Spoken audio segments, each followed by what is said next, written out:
Welcome to Savita University Lecturecast in Anatomy. The topic for discussion is eyelids and the lacrimal apparatus.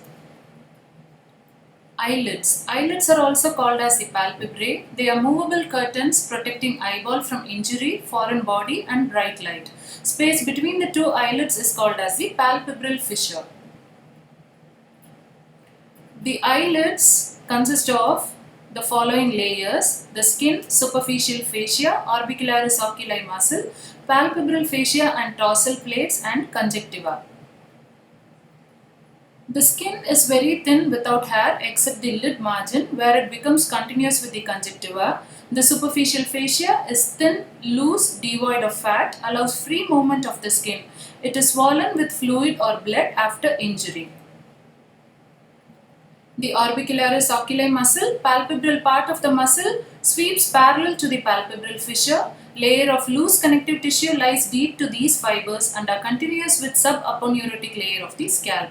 The palpebral fascia is thin fibrous membrane forming the orbital septum along with the tarsal plates. It is pierced by levator palpebrae superioris muscle and palpebral part of lacrimal gland.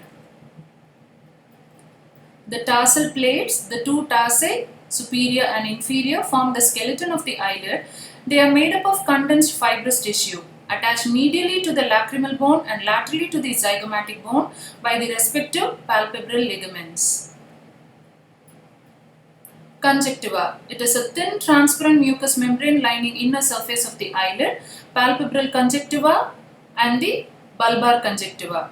Palpebral conjunctiva is highly vascular and bulbar is loose over the sclera.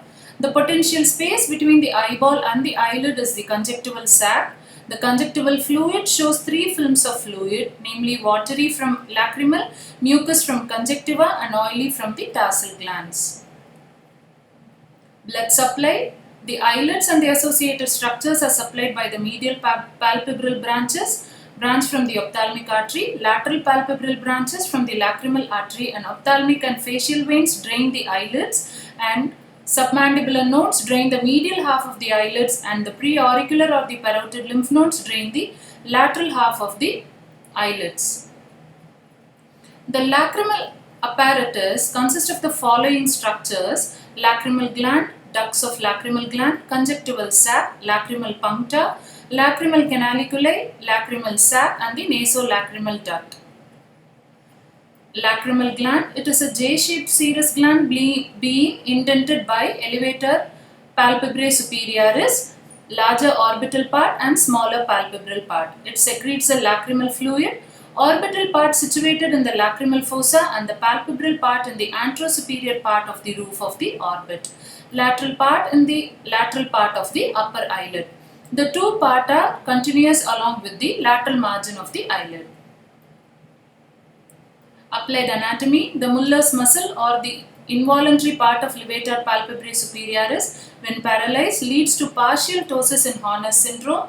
Ptosis is a condition of drooping of eyelids. Conjunctivitis is caused by infection or by allergy.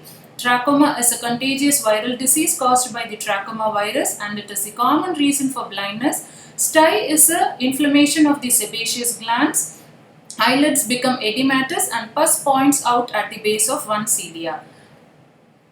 Chalazion is the inflammation of the tarsal glands. Thank you.